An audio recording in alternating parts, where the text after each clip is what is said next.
Hey everybody, and welcome back to the board meeting. Today we are making a list of sorts. This is 10 do's and don'ts every publisher should follow for all of the games that they're making. If they're making a game, they're about to publish a game, they should take a look at this list and make sure and check mark each one of these to make sure they are following these criteria. In my opinion, these are things, these nitpick things that I see and notice from certain games. I'm like, why would you do that? And this game would be so much better if this was part of that. So let's get into it. And I've got 5 do's and 5 don'ts. And we're going to start with a do. Do include player aids. This is something that board gamers have been harping about for a long time now.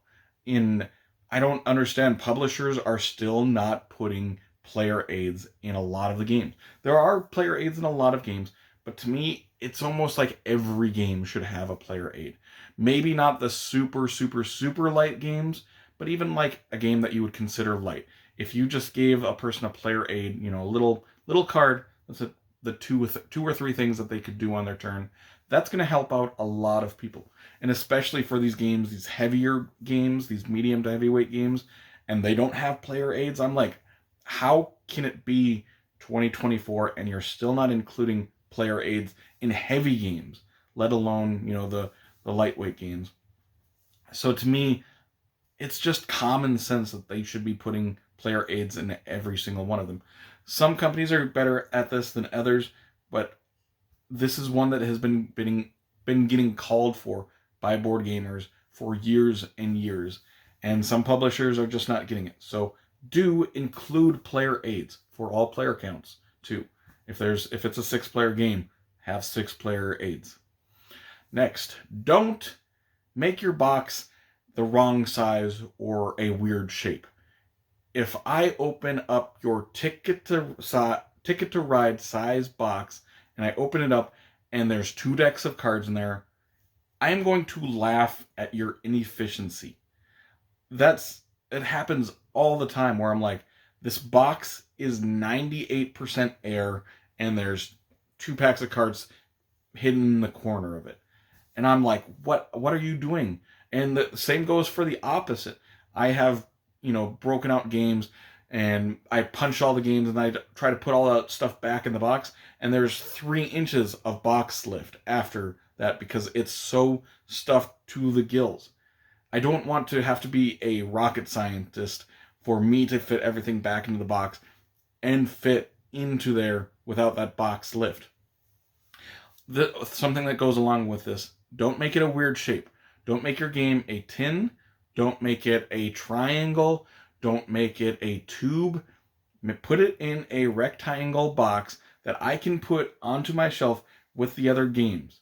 I know maybe as publishers you want your game to stand out a little bit by having it be a tube shape, so you have to put it on display somewhere. Well, it does stand out in my collection. It stands out of my collection because they usually don't stick in my collection if it's not going to fit on my box shelf nicely. So don't make your box sizes wrong in shape or for the stuff inside of it.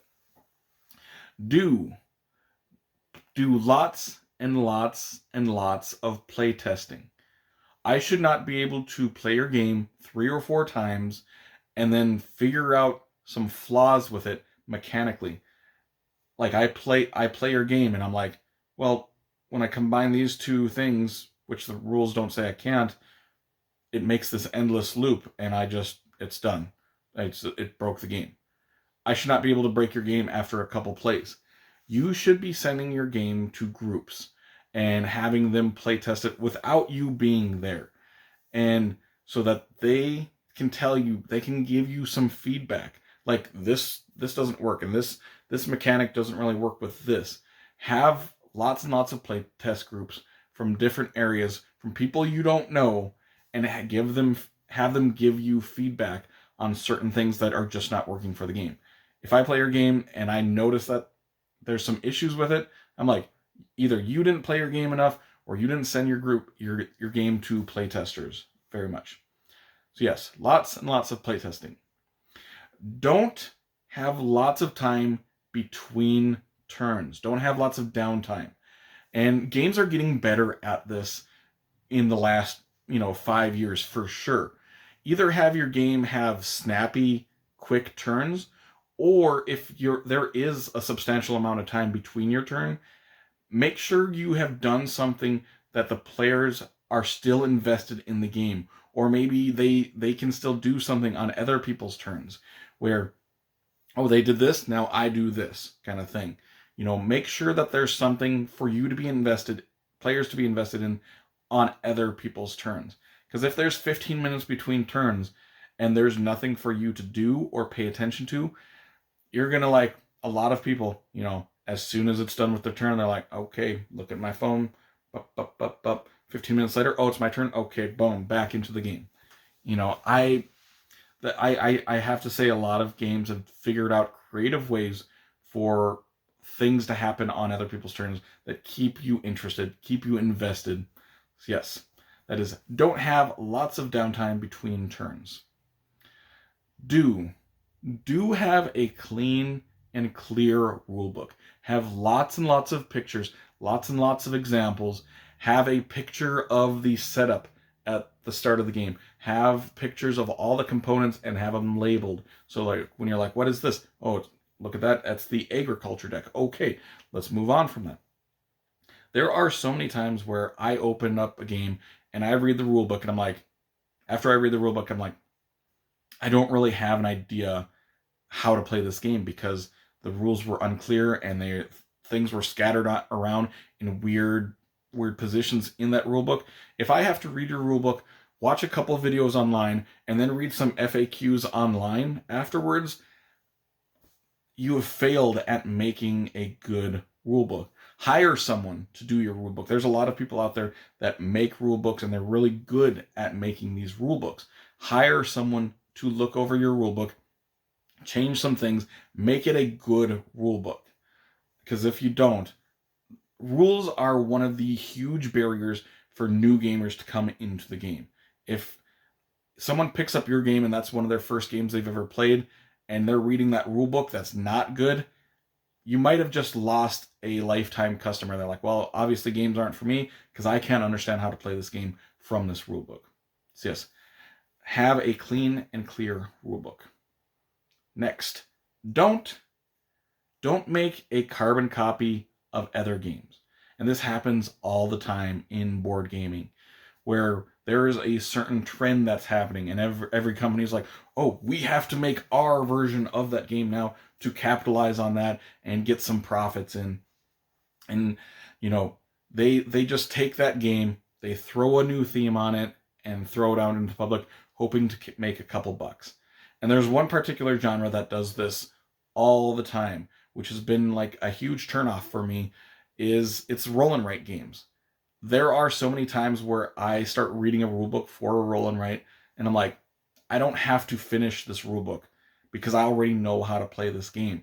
This is exactly like this game, which was exactly like this game, which was exactly like this game. This game was a game about trees, but then they just put it, this one's about shrubs, but plays exactly the same way as that one.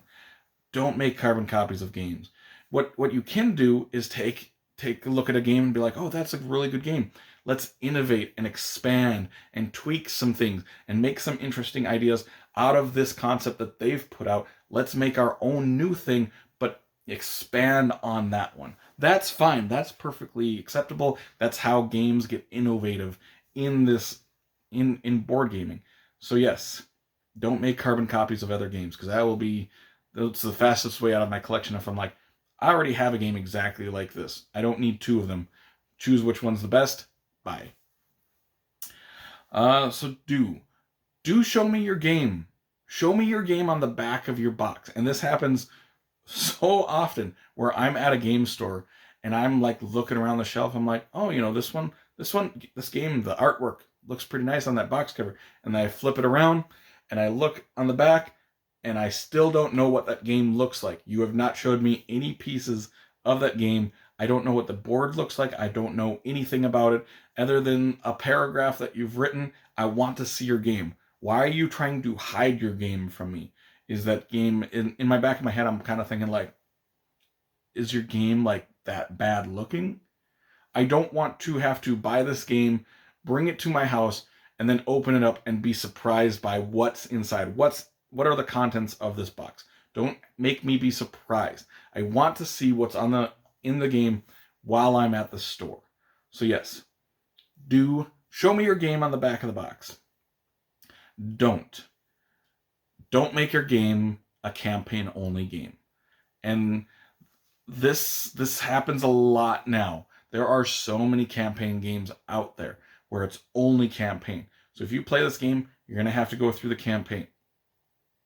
And to me, that's the fastest way for me to continue scrolling. If it's on Kickstarter, I'm like, oh, this game looks interesting, and it says campaign only, I'm like, okay, next. Not that I don't like campaign style games, it's that as a gamer who plays a lot of different games, campaigns are very hard to get through.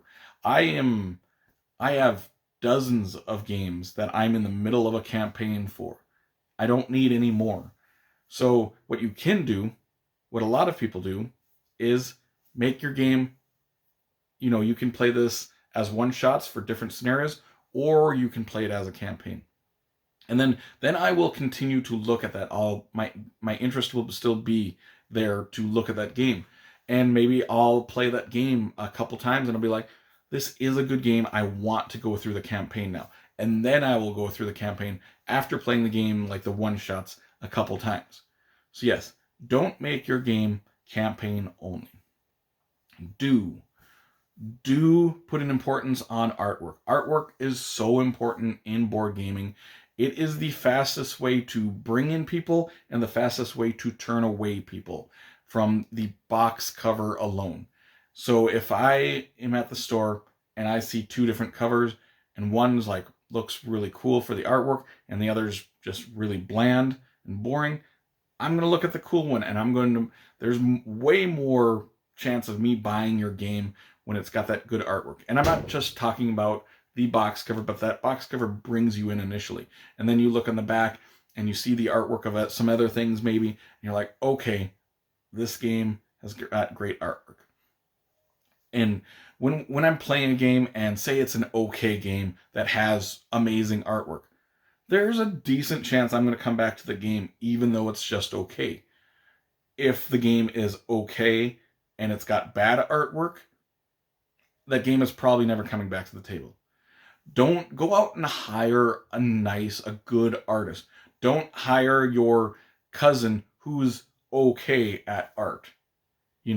Hire someone that is going to bring people into your game rather than, the cheapest thing we could do was this, so we're going with this option. Artwork isn't important in games, and that will bring people back to games. Especially, they're like, oh, the artwork's so beautiful on this. Let me bring this to game night because I want to show people just the artwork. The game is good too, but that artwork is awesome. So yeah, do put an importance on artwork. Next and last one we're talking about today is don't lie on your box cover. And there are 3 things that people lie about on their box cover all the time. First, and probably the least important to me, is the age. A lot of times they say on the box, it's like for ages 7 and up. And I look at the game and it's like a medium weight game. Sorry, unless your kid's a genius who can understand the intricacies of intertwining strategies, your kid's not going to be playing Agricola or Caverna. You want to play something lighter. Not a normal 7-year-old is going to be playing that. Put this for like late middle school and high schoolers if you want to do that. But don't lie about the age. Don't lie about who can play this game. So that's one, probably the least important to me. Second is player count. A lot of times these games will say 2 to 5 players can play this. And then I go buy that game and I bring it home and I'm reading that rule book because I want me and my girlfriend to play it. And I'm like going through, I'm like reading the rules, and then halfway through the rule book, it's like, okay, if you're going to play 2-player, here's a 2-player variant that adds these 2 or 3 extra pages worth of rules because there's the variant for it. You should have put that on your box. If your game plays 3 to 5, put 3 to 5. If there's a 2-player variant, put that on the side. So your game plays 3 to 5, but there is a 2-player variant that changes the game. So put that on your box. Don't be like, oh yeah, it's 2 to 5. Kind of it is. There's obviously better at these player counts, but if you want to play a worse version of the game, play at this count. And the last thing that people lie about, and the one that bothers me probably the most, is playtime. Because every game lies about it. Almost every game. Like 95% of games lie about it. They are like, this game takes 30 to 45 minutes. And then I bring this to my game group, and who are experienced gamers who have played 1,000 some games with me. And it takes us an hour and a half to play that 30-minute game. Come on. It might take the designers, the couple people who designed this game, it might take them 30 minutes to play this game, who've played it 300 or 400 times, play testing the game. But when I bring it to my game group, when we've played it twice, and it's taking us an hour and a half still, and your box says 30 minutes, don't do that. That is such a pet peeve. I do not like that. Because I'm like, well, we could play, everybody's like, we have a half an hour before we got to go. So what game should we play? And we look at this box cover and it says, oh, 15 to 30 minutes or whatever. And we play it and it took an hour. I'm like, okay. Just tell the truth of what your game is on the box cover, whether it's age or player count or time frame it's going to take to play that game. Be honest on there. Do not lie on your box cover. And that will complete this do's and don'ts list. To me, I feel like publishers should be listening to these. These are things that I want them to do. So comment down below, what are some of the things that you wish publishers would do with every game? One of your do's and don'ts for this particular list. Either way, if you did enjoy this video, make sure to like and subscribe to see more weekly content from me, Shane, at the board meeting and in the future. Hope you all have an amazing day. Take care.